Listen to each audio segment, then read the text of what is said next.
இப்போ பாருங்கள், இது நார்மல் நட் போட்டு வச்சுருக்கேன். அதுக்கப்புறம் அடுத்த பின்னல் வந்து இந்த இதான் வந்து பின்னிக்கிட்டு ஒயர் இப்போலாம் 28 ஒயர் கட் பண்ணி வச்சுருக்கோம் பார்த்தீங்களா, அதெல்லாம் இந்த லைனில் சைன் பண்ணணும். அது வந்து சிவன் கண் போடும்போது இந்த ஒயர் வந்து இப்போ வந்து அடியில் வச்சுருக்கேன், மேலே வருது பாருங்கள், இப்படி அடியில் வைக்கிறேன். இந்த மாதிரி வச்சுக்கணும். இப்போ இந்த பக்கம் இப்படி, இந்த பக்கம் இப்படி வச்சுக்கணும்.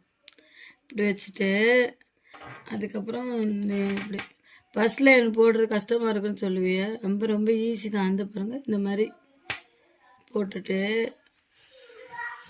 இப்போ இங்கே விட்டுருக்கோம் பார்த்தீங்களா, இதை எடுத்து இந்த பக்கம்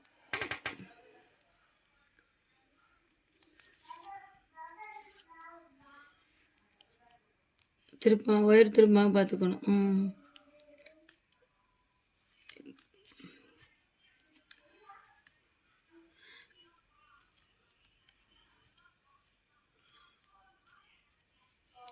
இது இழுத்ததுனால பெருசாயிடுச்சு பார்த்தீங்களா, எப்படி வந்திருக்கு. இது மாதிரி தான்.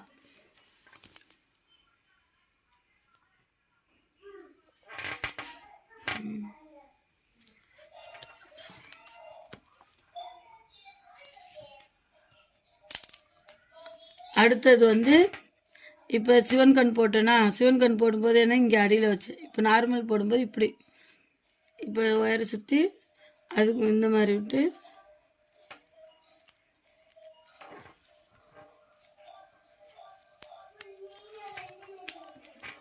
போடணும்.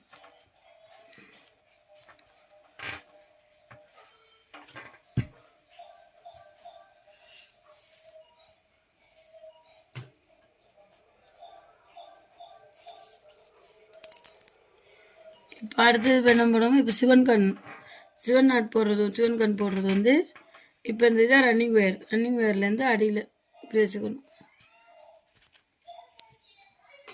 இந்த மாதிரி ஒயரை வச்சுக்கிட்டு இந்த ஒயரை இந்த மாதிரி இப்படி திருப்பி மாட்டணும். மாட்டிட்டு இதை நீங்கள் எப்படியே டைட்டாக இழுத்துக்கின்றலாம். அப்படி இழுத்திக்கினா கொஞ்சம் நல்லா போடுறதுக்கு ஈஸியாக இருக்கும்.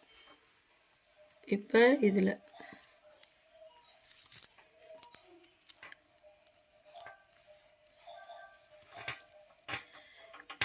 பாருங்க, எவ்வளோ சூப்பராக வந்துருச்சு பார்த்தீங்களா. சிவன் கண், சாதா நாட்டு, சிவன் கண், சாதா நாட்டு, சிவன் கண். இது இப்போ இதை போட்டிருக்கேன்.